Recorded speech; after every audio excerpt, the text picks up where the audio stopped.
হ্যাঁ জুনায়েদ বাগদাদি, আমার কবরের ভিতরে অনেক আযাব চলতেছে। দুনিয়াতে আমার কেউ নাই, আমার জন্য নেক আমল পাঠাইবার মতো কেউ নাই। তবে আমার একটা মেয়ে আছে, ওই মেয়েটা আমার জন্য দোয়াও করে না, কোনো আমলও পাঠায় না, সওয়াব বেচারি করে না। এই জন্য আমার কবরের ভিতরে আযাব হইতেছে। আমার আল্লাহ এই কথাও জানাইয়া দিয়েছেন আমাকে, তোমার মেয়েটা নষ্ট হয়ে গেছে, খারাপ হয়ে গেছে, তোমার মেয়েটাকে তুমি ভালো শিক্ষা দাও নাই, এই জন্য তোমার আযাব চলতেছে। তোমার মেয়েটা যদি কোনো নেক আমল করে, ভালো কাজ করে, তাহলে ওই নেক আমলের বরকতে আমি আল্লাহ তোমার কবরের আযাব মাফ করে দিব। স্বপ্ন যোগে জুনায়েদকে ডাক দেয়া বলে, হ্যাঁ জুনায়েদ বাগদাদি, আপনি যান অমুক গ্রামের বাসিন্দা, আমি, আমার মেয়ের নাম হলো এটা, আমার নাম ওমর। 10 বছর আগে আমি দুনিয়া থেকে বিদায় হলাম। এই 10 বছরের ভিতরে আমার মেয়েটা একটা অনেক আমল করে নাই, আমার ব্যাপারে দান সদকাও করে নাই। আপনি যান আমার মেয়েটাকে, আমার ব্যাপারে তাকে খবরটা জানেন। হযরতে জুনায়েদ বাগদাদি ঠিকানা অনুযায়ী সেখানে পৌঁছে গেলেন। গ্রামের মানুষ তো ওনাকে ভালো করে চিনে, তিনি একজন আল্লাহওয়ালা। ডাক দিয়া কয়, হ্যাঁ জুনায়েদ বাগদাদি, আপনি সেখানে যায়েন না, মেয়েটা অনেক খারাপ মানুষ, মেয়েটার কাছে আপনি যাবেন না। জুনায়েদ বাগদাদি বলে, তার কাছে আমার যাওয়া লাগবে, একটা সংবাদ পৌঁছাতে হবে তার কাছে, জরুরি। লোক সকল বলে, যান নদীর ঘাটে গেলে তারে পাইবেন, তার সখীদেরকে নিয়ে নদীর ঘাটে গোসল করতে, সে অনেকক্ষণ আগেই তো বের হয়ে গেছে। আল্লাহর ওলি জুনায়েদ বাগদাদি রাহমাতুল্লাহ আলাইহি নদীর কিনারায় যায়, দেখে মহিলাটা আসলেই নষ্টা মহিলা। কারণ কেউ যদি দুনিয়াতে একজন সৎ সন্তান রেখে যায়, তাহলে কবরে গেল সন্তান যদি নেক আমল করে, বাবার আমলে অটোমেটিক সব চলিয়া যায়, পার্সেন্টেজ চলে যায়, কমিশন চলে যায়। সন্তান যদি ভালো মানুষ হয়, এই আমলগুলো বাবা কবরের ভিতরে পাইতে থাকে সওয়াবগুলা। সন্তান যদি খারাপ করে, অনেক সময় বাবার অবহেলার কারণে যদি সন্তান খারাপ হয়, তাহলে বাবা মাও কবরে গেলে সাজা পাবে, অসৎ সন্তানের কারণে, গুনাহগার সন্তানের কারণে। ভাইয়েরা আমার, মেয়েটা আসলেই দুশ্চরিত্রা খারাপ। জুনায়েদ বাগদাদিকে দেখা মুস্কি মুস্কি হাসে, দাঁত বার করে হাসে। সখীদেরকে ডাক দেয়া কয়, দেখ হুজুর চলে আসছে বুঝে আমার কাছে। জুনায়েদ বাগদাদি কয়, এ মেয়ে, আরে মা, আমি তোমার কাছে অন্য কোনো মতলবে আসি নাই, খারাপ কোনো নিয়তে আসি নাই, তোমাকে একটা সংবাদ শোনাইবার জন্য আসছি। মেয়েটা আর তার সখীরা আশ্চর্য হয়ে বলে, আমার কি সংবাদ বলেন আপনার কাছে আছে? কয়, তোমার আব্বার একটা সংবাদ তোমাকে দেবার জন্য আইছিলাম। কয়, আমার আব্বার সংবাদ পাবো কই? আমার আব্বা তো প্রায় 10 বছর আগেই দুনিয়া থেকে বিদায় হয়ে গেছে।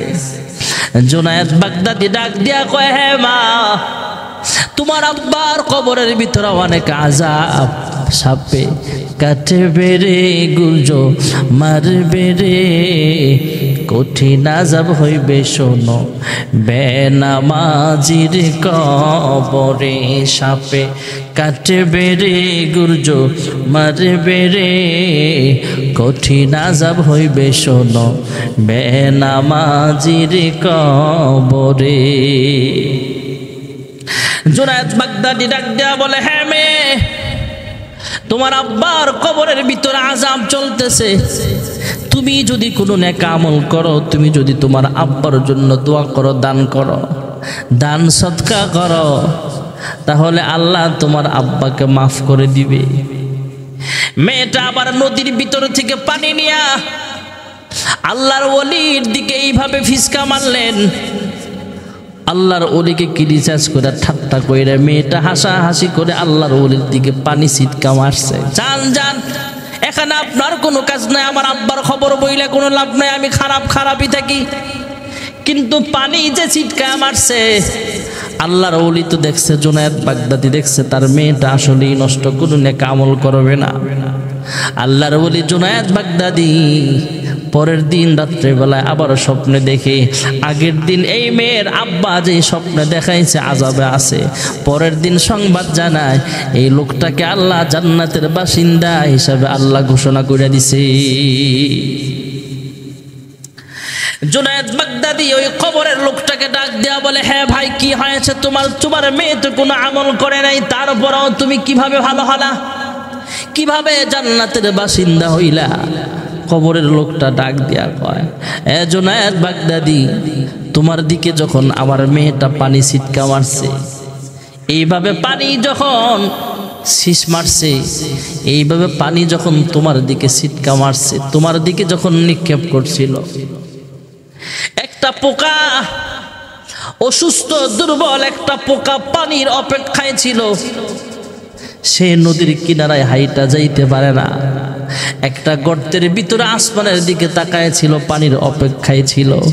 এই মেয়েটা যখন পানি ছিটকা মারছে, তোমার দিকে নিক্ষেপ করেছে, পানির কয়েক ফোঁটা ওই পোকার জিহ্বার মধ্যে যখন যায় লাগছে, পিপাসা যখন মিটে গেছে, পোকাটা আবার আল্লাহর দরবারে জিহ্বা নাড়া দোয়া করে, আল্লাহ যে আমারে পানি খাওয়াইলো, এর কবরে যত আত্মীয় স্বজন আছে তাদের কবরের আযাব তুমি মাফ করে দিও। ওই পোকার দোয়ার বরকতে মহান আল্লাহ রাব্বুল আলামিন আমার কবরের আযাব মাফ করে দিয়া আমার কবরটাকে আল্লাহ জান্নাতের সাথে যোগাযোগ করায় দিছে। এই জন্য নেক সন্তান তৈরির কারখানা হলো মাদ্রাসা। إنا عرضنا الأمانة على السماوات والأرض والجبال فأبين أن يحملنها وأشفقن منها وحملها الإنسان إنه كان ظلوما جهولا। এমন নেক সন্তান যদি তৈরি করতে চান, তাহলে বর্তমানে অনেক পুরুষ মাদ্রাসার পাশাপাশি মহিলা মাদ্রাসাও আছে। আল্লাহ রাব্বুল আলামিন একজন মানুষের সিনাটাকে জীবন্ত লৌহে মাহফুজ বানায়া দিয়েছেন। আল্লাহ রাব্বুল আলামিন আসমানকে বলেছিলেন আসমান গ্রহণ করতে রাজি হয় নাই, জমিনকে বলেছেন জমিন গ্রহণ করতে রাজি হয় নাই, পাহাড়কে বলেছেন পাহাড় থরথর করে কাঁপে আর বলে আল্লাহ কোরআন অনুযায়ী যদি চলতে পারি তাহলে জান্নাত, কোরআন অনুযায়ী চলতে না পারলে তো জাহান্নামের আগুনে জ্বলা লাগবে, আমি পাহাড় কোরআনের ভার সইতে পারবো না। আল্লাহ রাব্বুল আলামিন লা রাআইতাহু খাশিআম মুতাসাদ্দিআম মিন খাশিয়াতিল্লাহ, আল্লাহ রাব্বুল আলামিন যদি পাহাড়ের উপরে কোরআন নাজিল করে পাহাড় কাঁপতো, লাউ আনজালনা হাযাল কুরআন আলা জাবালিন লা রাআইতাহু খাশিআম মুতাসাদ্দিআম মিন খাশিয়াতিল্লাহ وتلك الأمثال نضربها للناس لعلهم يتفكرون। এই কোরআনুল কারীম আকাশ গ্রহণ করতে রাজি হয় নাই, পাহাড় গ্রহণ করতে রাজি হয় নাই, জমিন গ্রহণ করতে রাজি হয় নাই। আমরা দুর্বল মানুষ 30 পারা কোরআনের দায়িত্ব গ্রহণ করলাম। এবার মানুষের ভয় হতে পারে, চিন্তা হতে পারে যে কোরআনুল কারীম আসমান গ্রহণ করতে রাজি হয় নাই, যে কোরআনুল কারীম জমিন গ্রহণ করতে রাজি হয় নাই, যে কোরআনুল কারীম পাহাড় গ্রহণ করতে রাজি হয় নাই। আমরা দুর্বল মানুষ, এই কোরআনুল কারীমের দায়িত্ব কেমনে গ্রহণ করব, কিভাবে হেফাজত করব? তাই মহান আল্লাহ তাআলা কোরআনুল কারীমের অন্য এক আয়াতের মাধ্যমে জানায়া দিলেন, ইন্না নাহনু নাযালনা যিকরা وإنا له لحافظون আল্লাহ জানায়া দিলেন, হ্যাঁ মানুষ, আমি আল্লাহ 30 পারা কোরআন নাজিল করলাম এবং কিয়ামত পর্যন্ত এই কোরআনুল কারীমের হেফাজতের দায়িত্বটা আমি আল্লাহ তাআলা আমার কুদরতি হাতে গ্রহণ করে নিলাম। আল্লাহর হাবিব যখন কোরআনুল কারীম তেলাওয়াত করতেন, আল্লাহর হাবিবের কণ্ঠ তো আল্লাহ অনেক সুন্দর দিয়েছিলেন, এটা প্রকাশ পাবে জান্নাতে। দুনিয়াতে হযরত দাউদ নবীর কণ্ঠটা বেশি সুন্দর শোনা যাইত, কিন্তু জান্নাতে আমার নবীর কণ্ঠটা ভালো শোনা যাবে সবচেয়ে। জান্নাতের বাসিন্দাদেরকে মহান আল্লাহ রাব্বুল আলামিন সব রাজ নিয়ামত দেওয়ার পরে জিজ্ঞেস করবে, হ্যাঁ জান্নাতীরা রে, দুনিয়ার জমিনে যা যা শুনছিলা সব ঠিক মতো পাইছো কিনা? জান্নাতে এমন এমন নিয়ামত দেওয়া হবে, যা যা নিয়ামতের কথা শুনেছিলা সব ঠিক মতো পাইছো কিনা? জান্নাতীরা জবাব দিবে, হ্যাঁ পরওয়ারদিগার আলম, দুনিয়ার জমিনে ওয়াজ মাহফিলের মাধ্যমে উলামায়ে কেরামদের জবান থেকে যা যা শুনেছিলাম সব ঠিক মতো পাইছি, এর চাইতে আরো বেশি পাইছি। আল্লাহ বলবে, জান্নাতীরা রে, আর কিছু চাইতে সেটাও চাইতে পারো, আর কিছু চাওয়ার থাকলে চাইতে পারো, আমি আল্লাহ সেটাও দেওয়ার জন্য প্রস্তুত আছি। সেদিন জান্নাতীরা বলবে, মালিক, সাধারণ জান্নাতীরা উলামায়ে কেরামদের চেহারার দিকে তাকায়া থাকবে। জান্নাতীর বাসিন্দাদের পক্ষ থেকে সেদিন আওয়াজ আসবে, আয় আল্লাহ, দুনিয়ার জমিনে কত কষ্ট করলাম, শীতের রাতেও নামাজ কাজা করি নাই, ফজরের ওয়াক্তে ঠান্ডা পানি দিয়া ওযু বানায়া নামাজের মুসল্লায় দাঁড়ায়া গেছে। আয় আল্লাহ, প্রচন্ড শীতের ভিতরে ফজরের আজান হয়ে গেলে সময় মতো ফজরের নামাজটা আদায় করেছিলাম, তোমার কুদরতি পায়ে সাজদা দিয়েছিলাম। আয় আল্লাহ, তোমার কুদরতি চেহারাটা এক নজর আমরা দেখতে চাই। জান্নাত ও দোজখ সে ইয়া রব क्या करो, जन्नत और दोज़ख से या रब क्या करो, आरज़ू है मैं तुझे देखा करो, हौर गिलमन जितनी नेमत है तो सबसे बेहतर नेमते दीदार तू। जन्नते जाइया যদি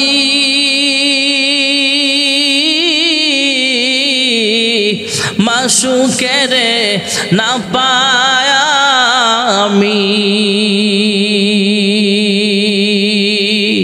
বেহেশতের আনন্দ আমার লাগবে না মনে,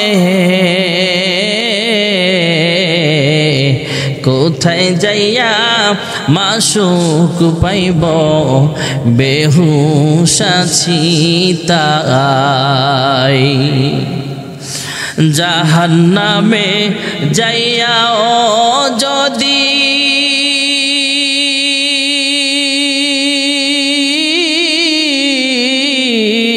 মাশূকের পাইতাম আমি, পুরিতে পারবে না আমায়, পুরিতে পারবে না আমায়, দোজখের নলে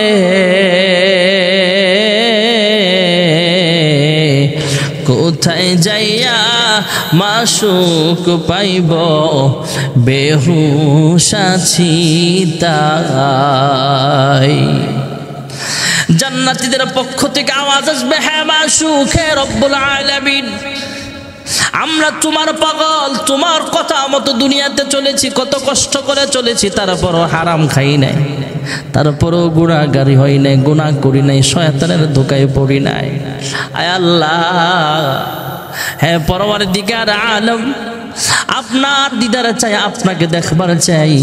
মহান আল্লাহ রাব্বুল আলামিন জান্নাতের ভিতরে মানুষের সামনে তথা জান্নাতের বাসিন্দাদের সামনে আল্লাহ সেদিন দেখা করবে।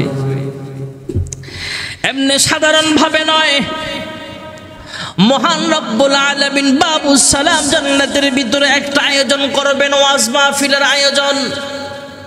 এই দুনিয়াতে বক্তা তারা নিজস্ব ভাষায়, মাতৃভাষায় কথা বলে ওয়াজ করে, আর জান্নাতের ভাষা কালাম ওয়াহালিল জান্নাতি আরবিয়ুন, জান্নাতের বাসিন্দাদের ভাষা যেহেতু আরবি, সেদিন আরবি ভাষা তথা কোরআন ছাড়া অন্য কোনো ভাষায় কথা হবে না।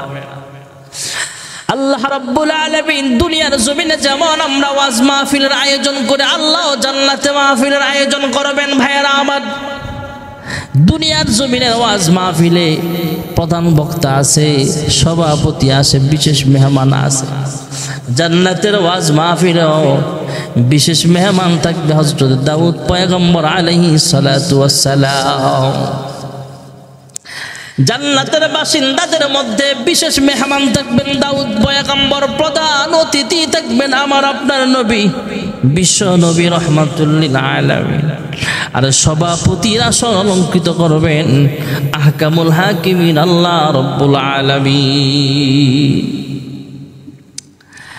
আল্লাহ তাআলা হযরতে দাউদ পয়গম্বরকে বিশেষ মেহমানকে বলবেন আপনি তেলাওয়াত করেন। বিশেষ মেহমান সেদিন তেলাওয়াত করবেন। দাউদ পয়গম্বরের কণ্ঠ তো দুনিয়ার জমিনে অনেক সুন্দর ছিল ভাইয়েরা আমার। দাউদ আলাইহিস সালাতু ওয়াস সালাম দুনিয়ার জমিনে যখন জাবুর কিতাব তেলাওয়াত করতেন, চলন্ত পাখিগুলো থাইমা যাইত তেলাওয়াত শোনার জন্য। জাবুর কিতাব যখন তেলাওয়াত করতেন, হযরতে দাউদ পয়গম্বর এই দুনিয়াতে কণ্ঠ সুন্দর ছিল, আর জান্নাতের মধ্যে এর চাইতে ৯৭ গুণ বেশি আরো সুন্দর শোনা যাবে। আল্লাহ রাব্বুল আলামিন দাউদ পয়গম্বরের তিলাওয়াত এক সময় থামায়া বলবে, হে জান্নাতীরা, এর চাইতে ভালো তেলাওয়াত আরো শুনতে চাও নাকি? আল্লাহ তাআলা সেদিন প্রধান মেহমান হযরতে মুহাম্মদ আরবি সাল্লাল্লাহু আলাইহি ওয়াসাল্লামকে বলবেন আপনি কোরআন থেকে তিলাওয়াত করতে থাকেন। সেদিন প্রধান মেহমান হিসাবে আমার আপনার নবী বিশ্ব নবী রাহমাতুল লিল আলামিন সেদিন তিলাওয়াত শুরু করবেন। আল্লাহর হাবিবের তিলাওয়াত শোনা মাত্র জান্নাতীরা বুঝতে পারবে দাউদ নবীর কণ্ঠের চাইতে 1000 গুণ বেশি মজা লাগবে আল্লাহর হাবিবের কোরআনের তিলাওয়াত। এক সময় আল্লাহ তাআলা বলবেন, হে জান্নাতীরা রে, আমি আল্লাহকে তোমরা দেখতে চাও, আমি আল্লাহর কুদ্দুতি কণ্ঠ দিয়ে তোমাদেরকে তিলাওয়াত শোনাবো। এতক্ষণ যেই তিলাওয়াত শুনছি না, এগুলো আমি আল্লাহর দেওয়া কণ্ঠ। দাউদ নবীর কণ্ঠ আমি আল্লাহ বানাইছি, আমার হাবিবের কণ্ঠ আমি আল্লাহ দান করেছি। আল্লাহ সেদিন জান্নাতীদের সামনে আইসা একটা সালাম দিবে, সালামু কওলাম মির রাব্বির রহিম। আল্লাহর পক্ষ থেকে সালাম দেওয়া হবে। আল্লাহ সেদিন সূরাতুর রহমান তিলাওয়াত করে আমাদেরকে শোনাবেন। ভাইয়েরা আমার, আমরা তো তিলাওয়াত করি বিসমিল্লাহির রহমানির রহিম। আর রহমানু আল্লামাল কুরআন, খালাকাল ইনসানা আল্লামাহুল বায়ান। আল্লাহ সেদিন শুরুতেই একটা শব্দ বাড়ায়া দিবেন, আনার রহমান, আমি তো হলাম রহমান।